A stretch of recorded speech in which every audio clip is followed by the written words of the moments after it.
computer. What do you mean? I thought we were bullshitting before. Well, we did bullshit. You weren't here for it. Yeah, we were bullshitting. You weren't. I got some bullshit to toss around. Too late. It's too late. We're recording. Too late. We gotta get into the show. George only has George, is your bedtime 10 o'clock or something? I got a fucking class. Remember when you were taking those hypothetical classes? Yeah, I was taking those classes. Yeah, hypothetical. What class were you taking? Supply chain. Masters in supply chain.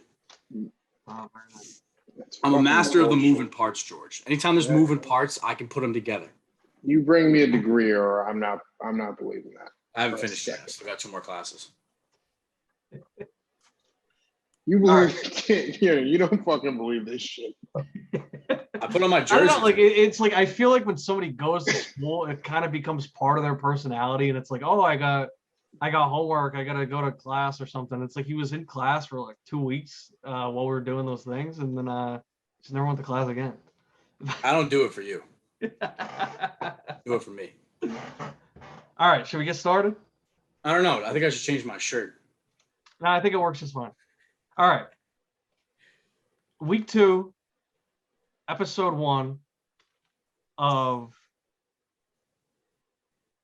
the BB Jones show with Pete. Of the weekly show. Working title. We'll come up with something. I don't know. I don't want to take all the shine. I don't want to make it about me. We have Lex and Pete, but we added George, so we'll find something. It's a working title. So it's week 2 now. I figured now would be a good time to start it because we can. I'm going to do bi-weekly power rankings. I feel like weekly just gets kind of redundant. So now that we're in week 2, it's time for my first set of in-season power rankings. So I think I'll go down the list, and then we can kind of react in real time. Should I start? I should go bottom up. Definitely bottom top. You got it in the pretenders, contenders, and favorites categories again? Loosely, but I think I'm gonna ditch it for now. I feel like maybe a couple weeks in, it's like I feel like with the preseason rankings, it was kind of my predictions of who's gonna be for real, who's gonna be in the mix, who's gonna be out of it. But I feel like right now it's kind of getting a little mixed up. So maybe midway through the season I can realign those tiers, but I'm gonna go sans tier for this set of rankings. So we're gonna start at 12. I don't think it's much of a surprise. We got Sean Fitz in the 12th spot. Nice. Oh, I thought I was going to be 12. I feel like it's kind of what he wants. I think there is somewhat of an argument for him to be maybe bumped up a spot or two, just because he's now he's got 2 straight best managers of the week. But I feel like we're kind of just rewarding what he wants.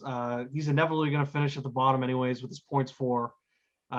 This is what he's trying to do, so we'll give it to him. I feel like we don't have much of a reaction for that. So we can move on to number 11 unless you guys have something else to say about it.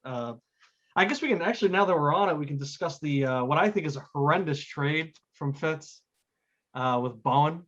He traded, what was it, Tyler Lockett and his 2nd round pick to Bowen for Chase Claypool and Bowen's 2nd round pick. I get it. It's a dynasty league. You're trying to get somebody. Lockett's 28. Claypool is 22, 23 now.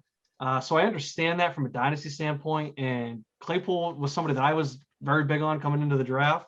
It's somebody that I drafted in our startup draft, and I ended up trading him because I just felt like I got good value somewhere else.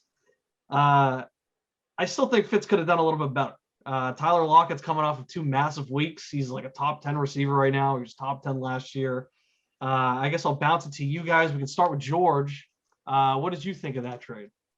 I mean, I honestly, and this is not a shot at Sean Fitz at all. I don't know the guy. I hear he's a lawyer. I wouldn't hire him, but I hear he's in law school.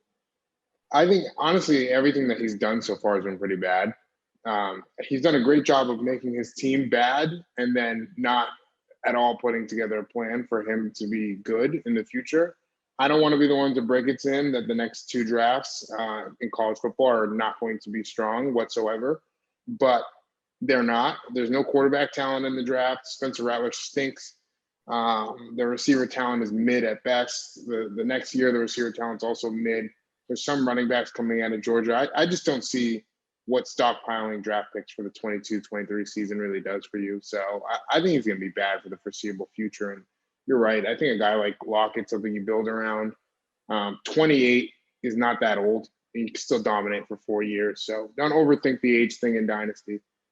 I hate the move. mean, you can look at my team. I traded for Thielen, and my one concern with giving up the picks for him was just when I get to those picks, where will Thielen be at? But he's 31 and he's still cooking. He's got 3 years on Lockett, and he's still had elite production in those 3 years since he's been 28. I think that's actually when Thielen started to kind of take off. But it's like you said, people kind of act like once you're in your late 20s, it's just kind of over for you.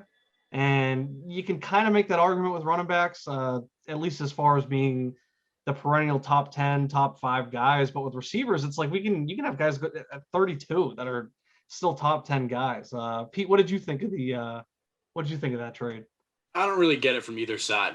Fitz, I think he likes the idea of a rebuild more than the actual planning for rebuild. Like George said, there's no talent in the next 2 drafts. Stockpiling the picks probably makes you feel good now, makes you feel like you're on a good road to a rebuild, but I don't know. I hope it pans out for him.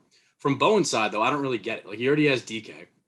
DK gets doubled. Lockett gets the targets. I think the two cannibalize each other on his team, and I don't really think he really needed them. He's got DJ Moore, James Robinson, Tyler Boyd, DJ Chark, Mike Pittman, Julio Jones. I don't really think he needed Tyler Lockett to fill a flex spot, especially trading a young gun like Claypool for him. So I don't really get it from Bowen's side. Yeah. But So one thing I was talking to Bowen about, because I've kind of always been low on Lockett just because he is so boom or bust. It's almost half his points will come from 4 games in the season.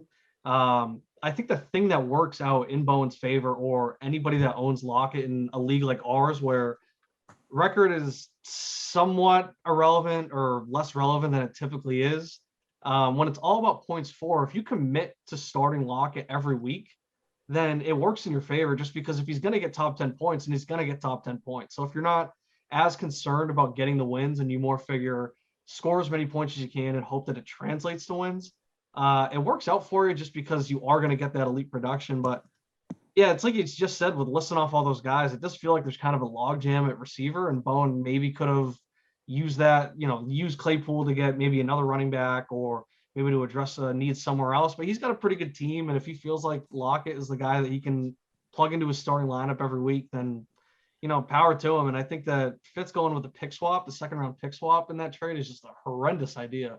But the kid's a moron. I've known him for years now. I went to school with him. It's kind of how he got into the league. And it's just he's the biggest mush ever. I mean, he took Carl Lawson to get over 12.5 sacks. It's more than he's gotten in the last 3 years combined. And then a week later, Carl Lawson tears his Achilles. And was that a shot at him on a random prop bet? Yeah, if you don't Where did that think come there's from? a direct correlation between that, you're insane. And I'm so big on Claypool. I have him in another league, and now I'm looking to unload him. It just feels like the kiss of death. Fitz is texting me. I'm like, dude, what the hell was that trade? And Fitz is texting me. He's like, I love Claypool. That just feels like a kiss of death to me. So I'm short on Claypool moving forward, but that is a guy that I like. So power to him. Praying for Fitz. We'll move on. Talk to me about number 11. Number 11, I feel like isn't a surprise. It's Slippery Pete. I feel like it's an appropriate spot. This would still be, I think this would technically be under the pretenders tier. I mean, how many points you get last week, man? 70? 70. I feel like week one was one of those where it's like, oh shit, okay, maybe Pete can fuck around and do something this year and just kind of play spoiler. And then I feel like last week was just kind of a coming back down to earth moment, and we realized, oh shit, okay. Yeah, I don't know. I'm still playing spoiler though. I'm still playing spoiler. I want to ruin a couple seasons along the way. You don't want to lose to Pete. Everyone's afraid of Pete. It's an easy win. Literally nobody's. There's actually George. Not a single person in the league that's afraid of Pete.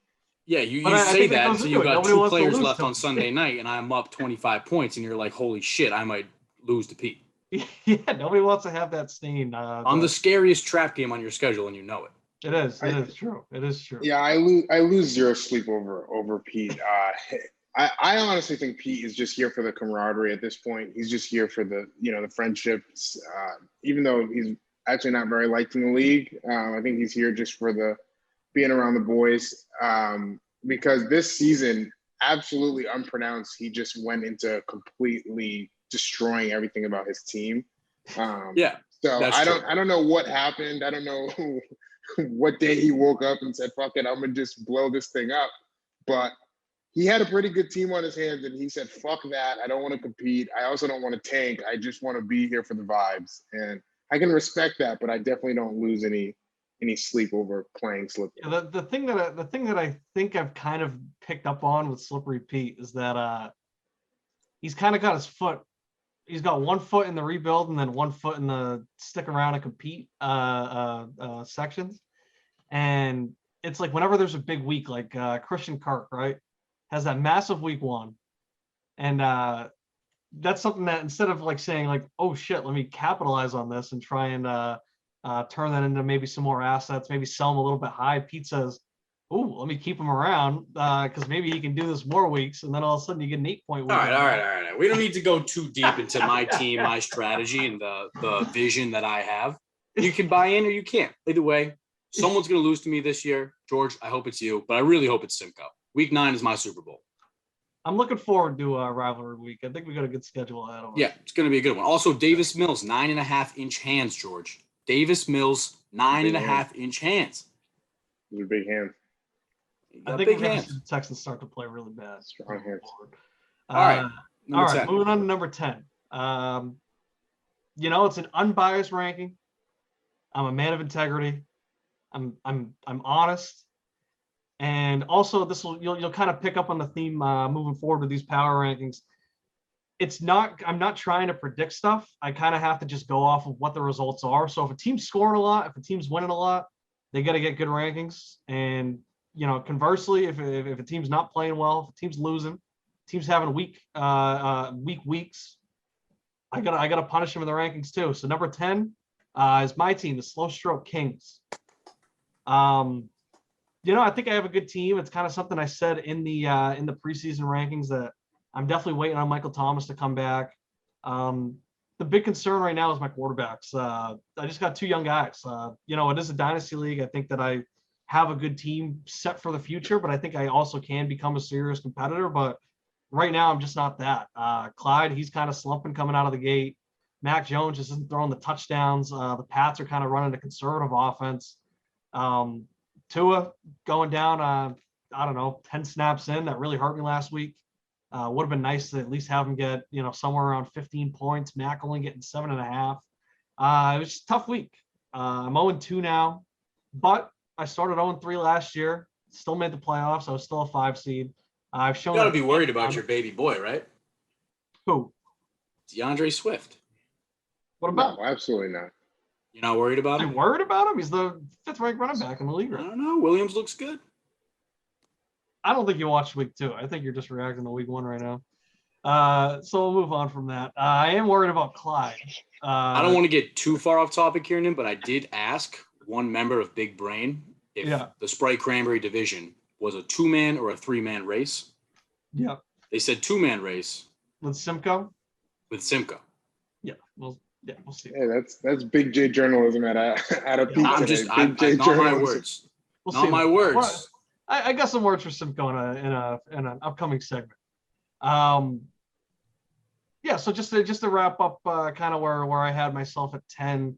I think that, in the moving forward in the season, I definitely have the potential to move up. I mean, I got a lot of good pieces. I got Godwin, I got Evans, I got Gronk, I got Thielen. I just need to see it out of the quarterbacks.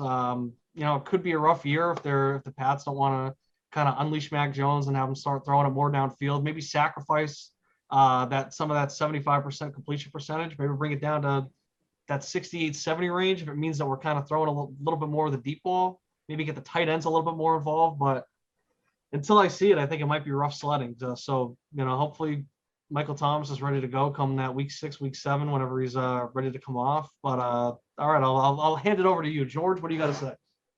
I cannot believe that you have 3 Tampa Bay Buccaneer players starting week in, week out. That's out of control.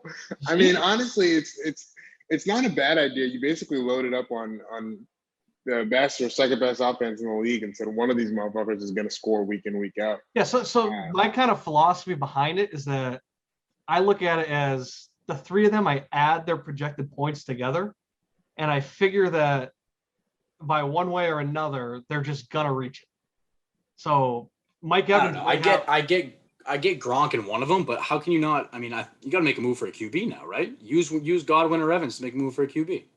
I don't think I have to do that. I think that's being short-sighted in a dynasty league. I got Mac Jones and I got Tua. I feel good You got about to kill Tua. You got to kill Tua, man. I mean, listen, I like Mac. I think Mac eventually at some point will become he'll become like a steady stream points guy. I think he'll be like in that 15 range, like steady, just gets you what you need. I think you got to kill Tua, man. I think Tua is dead in the water.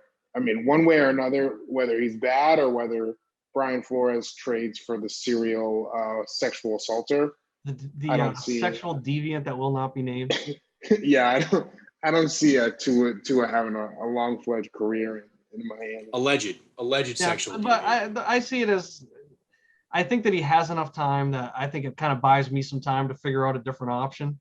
At the very least, I'm just asking him to do my second quarterback. So if he can just kind of keep things afloat and he can just stay, I don't need him to be, a top 10 guy, but if he can stay in that kind of 15 to 20 point range on a weekly basis, then, I can't really complain about that. So I'm not too worried right now. Maybe for this season I am, but I feel like from a dynasty perspective, I don't think I should, I don't think I have to go too hard trying to get a quarterback unless kind of a cheaper option comes my way. Maybe, somebody that might be kind of approaching retirement or somebody that's like Teddy Bridgewater that seems like more of a bridge guy that can definitely hold it down. But I don't feel like I have to make big moves right now at that position. And also, I don't think how you were saying about Godwin and Evans, it's like, Godwin's going to be a free agent next year and he's 25. He could very well take off. And then all of a sudden, Godwin and Evans are on different teams and they're both a wide receiver one. And it's like, what, I traded that just so I could have a better quarterback for this year. I think that's just a little short-sighted. So I'm not. Yeah, I could be a little short-sighted. I've been known to be a little short-sighted that's sometimes. True. I get excited for the moment. I'm that kind of guy. You haven't proven to be one of the brightest dynasty minds yet, but you're still learning. Right. You're only a year in. So Fitz at 12, Pete at 11, Finesse BB at 10. That's the same way I had it. This is where things get a little interesting. Yeah, so this is where I kind of have to start going off of just what we've seen and what the results are in front of us. And I definitely agree that I think at least these next two spots are interchangeable. And then I think the 4 spots after that are very debatable. And then I feel like the top 3 are pretty set in stone. Maybe before we go into like the middle of the pack here, with me and Kieran out of the way, George, I want to hear where you got yourself. I want to hear where you got yourself, and then where you think Joe's got yourself. You know what? I want Kieran to continue to be the host because that's what I was told. If I had been told you were going to be the host, I wouldn't be here. So all right, that's fair. All right. At number 9, we got Mike Draft Pick Factor. I feel like his team is very good. I think it's very well built for a dynasty league, but I feel like he's just another year or two out from truly being a consistent contender. I feel like we're seeing it now. Burrow and Lawrence. It's just kind of the same thing with Mac and Tua. I mean, maybe you might have those two guys as better dynasty prospects, but just from the standpoint of 2 young guys that can't consistently do it week in and week out, we're already seeing that in week 2. I mean, last week they combined for 17 points. That's just not what you want to see out of your top draft picks. And I think that these first 2 weeks that we've seen are just a good indication of what we're going to see from Mikey Bowen, where I think week 1 he had about 130, and then week 2 he had somewhere in the 110 range, maybe a little bit less. It's just the inconsistency. And, right now he's got Darrell Henderson starting. You can't really trust Barkley yet. When he comes back, it could be a different story. But, yeah, right now I think it's just a story of consistency. And until Mikey can prove to do it consistently, then I think he kind of has to just stay in that back half of the power rankings. He's definitely, a team that can turn it on and can have a big second half. But right now, just going off of what I see, that's where I got him at number 9. Pete, what do you think? I think it comes down to quarterbacks for Mikey with Burrow, Lawrence, and Fields. I do think he goes 2 for 3 there. 2 of them, are going to hold on for him for a long time. I think it's just a matter of when those two turn it on. He's loaded at wide receiver, running back all the way through. Like you said, you got to find that consistency with Barkley, Chubb. I think Najee Harris is going to get there. But he's loaded, running back to wide receiver, even tight end, Gesicki and Fant, he's loaded. It's just a matter of when those two out of three quarterbacks turn it on. Yeah, don't get me wrong. I mean, 2 years from now, he could be just dominating the league. But right now, it's just kind of the life cycle of the NFL, and you can't expect Burrow and Lawrence both putting under 10 points. Not gonna get it done. Yeah, George, what do you think? You think that's fair? Yeah, I think you guys hit it right on the head. Thanks, George. I think you guys hit it right on the head. I think the only thing I would add is, it might be time to maybe do something with Amari Cooper here. I think he can monitor how his team, progresses throughout the rest of the year, but it seems like that's the one player that doesn't fit into the mold of what he's built, just in terms of all those young studs that he has. Seems like he's a guy that could be a piece that he could potentially move here if he wants to sort of get his entire team into one mold of sort of young. Yeah, and I agree. I feel like there's not much more to say on Mikey. It's just, show she can do it, and then you'll start moving up the rankings pretty easily.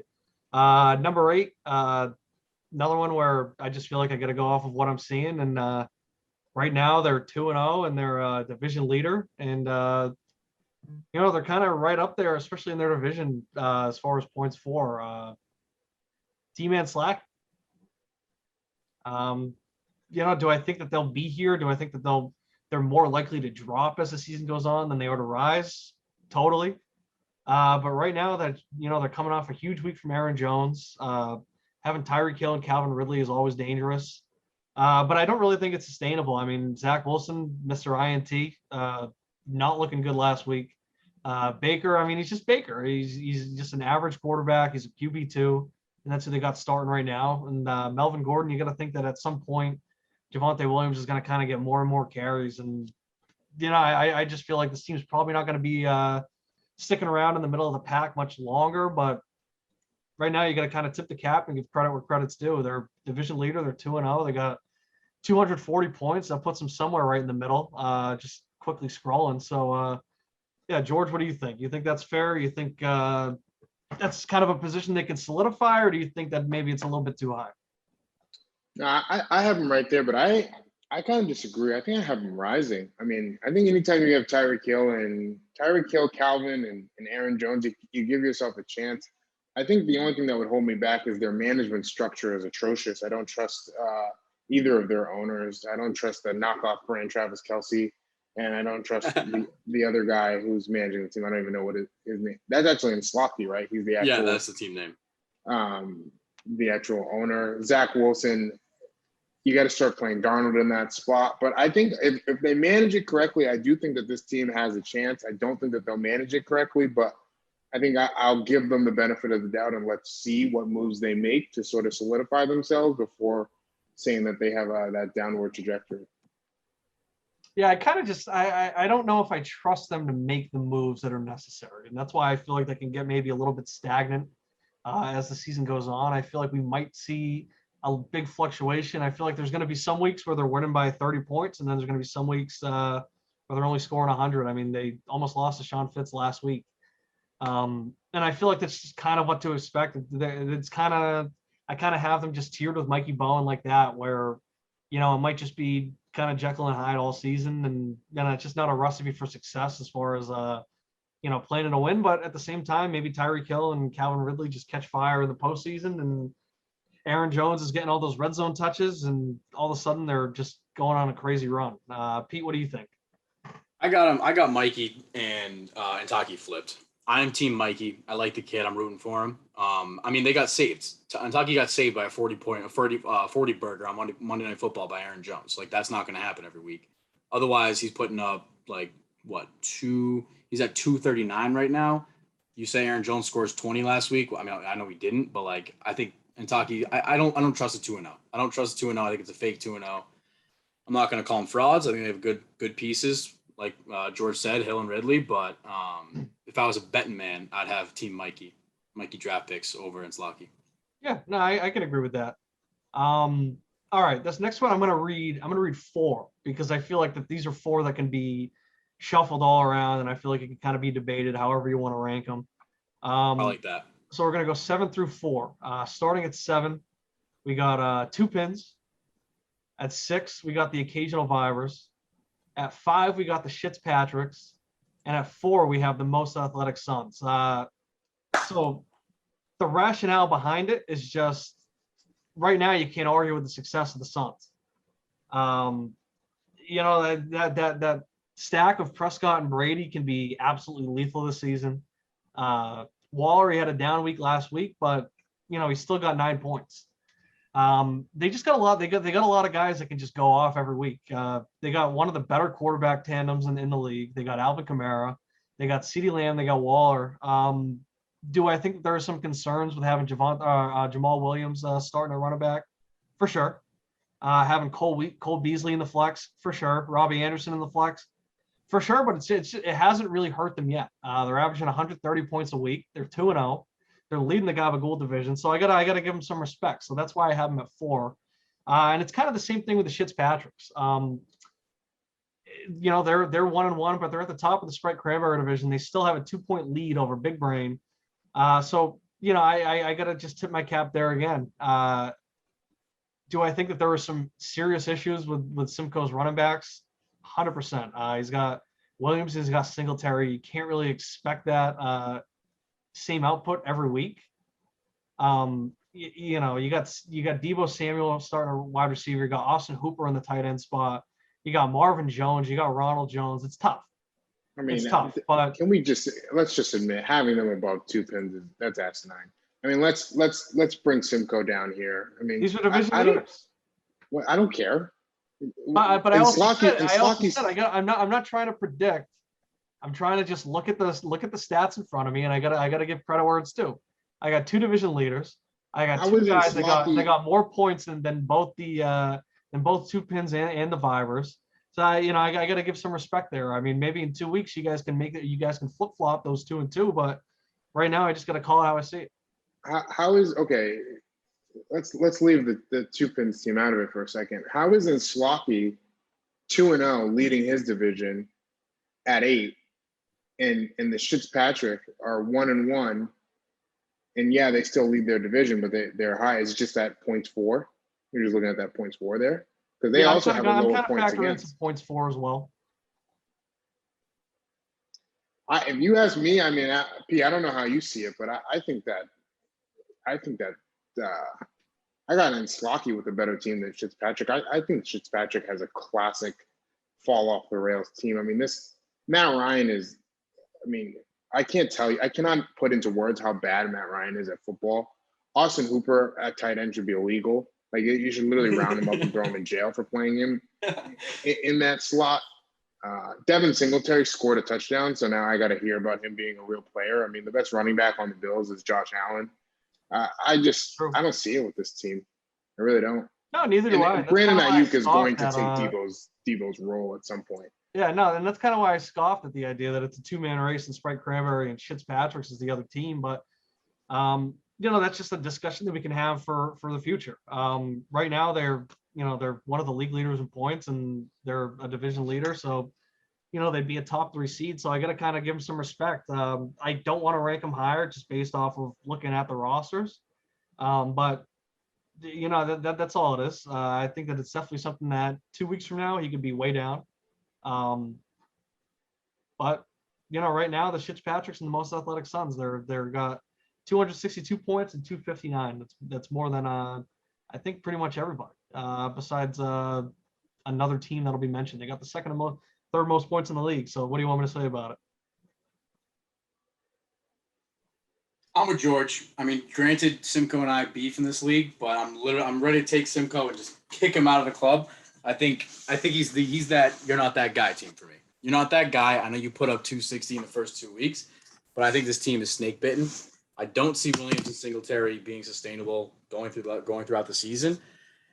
Hooper, tight end, Matt Ryan, I don't know. I don't like this team. I think George hit on the nail on the head when he said the team's falling off the rails. I think they're snake bitten. I just don't like them this year. I've got them at the bottom of that middle pack that you said. So KB, you had it 2 pins, Vibers, Fitzpatrick's, Athletic Suns. Yep. I think I've got it. Shit Patrick's, Vibers, 2 Pins, Suns. Yeah, no, I can get with that. I mean, like I said, if I was getting into the if I was trying to do it based off of how I think things will end up, I think it would look a lot more like my preseason rankings. Right now, this is just kind of results based, and when you're second and third in the league in points scored, I got to just kind of rank you above some others that I might think are better. I agree with you guys. I think the Shits Patricks are definitely my candidate for not being that guy. And I don't know, George, what do you think for the team to put some respect on? You think that maybe he's in Slacky? Do you think they're maybe ranked a little low at 8 then? Yeah, I think put some respect on Slocky. I mean, not too much respect. I put some respect on his team. Don't put some respect on his managers. I think that's the big takeaway from his looking at his squad. Yeah, no, I can agree with that, and I think maybe 2 weeks from now, I think these rankings might look a lot different. What do you guys? Right. I mean, what's your? You take 2 Pins and Vibers, 4 points off and points for, both 1-1 at the bottom of their division. Kieran, you added 2 Pins Vibers. I added Vibers 2 Pins. George, where do you sit on it? Who cares? Yeah, I also think it's pretty interchangeable. It's kind of arguing semantics by trying to dig too deep into the weeds with how I have them ranked. I think it's just I just kind of like what I'm seeing out of the Vibers a little bit more. I think Kyler Murray is unbelievable. I think Josh Allen's unbelievable. I think Herbert, I think the strength of both teams are the quarterbacks. And I just think when, obviously Mahomes is Mahomes, but Herbert's just been a little weak to start the year. So that's pretty much what kind of went into it. And it's kind of that's just why I gave the Vibers a slight advantage. But I think that they're two pretty equally matched teams right now. Yeah, I agree with that. Yeah, but all right, moving forward because we only got about my last note there was most Athletic Suns is put some respect on that team's name. I think fourth puts respect on their team name. And I feel like they've earned it. I feel like any hires, kind of reaching a little bit. Yeah, definitely. I think putting them at 4 right now. I think that's putting a lot of. That's the respect they deserve. Yeah. All right. The last number 3 is the Zits. I feel like when you can figure out who my 1 and 2 are, I feel like number 3 is a very logical place to put them. It's a strong team. Do I think that they are the best team? No, I think they're the best of this tier. I still think that the other 2 teams that haven't been mentioned yet are just kind of a league above everybody else. But I think that they're definitely the best of the rest. So that's just kind of where I have them. I think that the as far as points for goes, I think that the Lockett trade kind of puts him in a good spot as far as just kind of keeping himself trending towards a higher seed, whether he wins the division or not. What do you guys think? Yeah, I think TJ Hawkinson was my boom candidate of the year in fantasy. So having him there at tight ends are a real plus. I think he's got a lot of good things going for him. Pete? I think they're the best of that middle group you said, but I don't think they're quite at the McMorrow big brand level yet. Yeah, and we saw it last season. Definitely a team that's capable. I think they're better than they were last year. Definitely a team that's capable of making some noise in the playoffs. I think that we'll still see kind of a tier break as far as points for go come week 13, 14. I do think that those top 2 teams from last year I think it'll be a smaller gap. I think teams are starting to catch up to them a little bit. But I still think, there's a reason that they're the 2 best, and I think that we'll see that over the full course of the season. And I feel like that's just a good segue into the last 2. At number 2, I got Big Brain, and at number 1, I got McMorrow. Big Brain, I feel like they just had a pretty shaky start. I feel like McMorrow kind of put the league back on notice with that big week 2. Obviously, Aaron Rodgers seems like he's kind of getting back into form, but Ryan Tannehill's maybe looking a little bit weaker than he was last year. Gaskin and Myers, it feels like that can be kind of inconsistent in the flex. And their bench, they don't really have many startable players on their bench. Mike Davis is not somebody I'm high on. He's like an all right player as far as fantasy goes, but I just feel like I think McMorrow still just kind of has it. He's just got those running backs. It seems like they might be back. And last week we kind of saw what that team's capable of. Kirk Cousins, That's George's guy. I disavowed Kirk Cousins. There's a statement on Twitter about that. After his offseason antics. Is that why? Yeah, we don't have any anti-vaxxers. Yeah, You got it wrong. We won't get too far into that, but I think that we just saw from McMorrow why his roster construction kind of has paid off so far. Once he gets those big weeks, it's like, once Henry and Zeke get cooking and Dalvin Cook, it's kind of unbelievable. And now that he's got Andrews, he's kind of addressed somewhat of a weakness. Andrews hasn't been fantastic to start the year, but it's a lot better than Hayden Hurst. Deontay Johnson got hurt, but you can just slot what's his name, Robert Woods, right into that, and you got Allen Robinson and Robert Woods. The quarterbacks are not the sexiest candidates, but they get the points. And then when you look at running back through flex, it's just it makes a lot of sense why I have him ranked number one. 30 seconds. Any debate on 1 versus 2? Should Big Brain get the top spot, or is McMorrow worthy of it? No, I got it the same way. I mean, McMurrow's a running back factor. He's absolutely loaded. And when Cousins and Daniel Jones are putting up 30-point weeks, like, that team's tough to beat. I mean, I think he benched Deontay Johnson the first 2 weeks. Like, if your team's that deep to put Deontay Johnson on the bench week 1 or week 2, then yeah, I mean, when Chris Carson's your running back 4 getting 15.1 points, you're probably having a pretty good week. Yeah, I mean, this is a good try by you guys, but you're just getting it wrong. I mean, at the end of the day, Zeke's the second best running back on his team. Deontay Johnson, you said he's hurt. He's always going to be hurt. I mean, that guy's hurt every other game. He's just a frail body. I don't know if they've thrown the ball to Robert Woods since Cooper Kupp and Matt Stafford started having breakfast every day. So I think that's pretty bad news for him. And then when you take a look at Big Brain's team, I mean, Christian McCaffrey, Austin Eckler, Devontae Adams, Keenan Allen, and then the big dog, Travis Kelce, they're not losing. I mean, if those guys are healthy, if Christian McCaffrey is healthy all season, nobody's beating that team. They just can't. It's impossible. He's the best player in fantasy.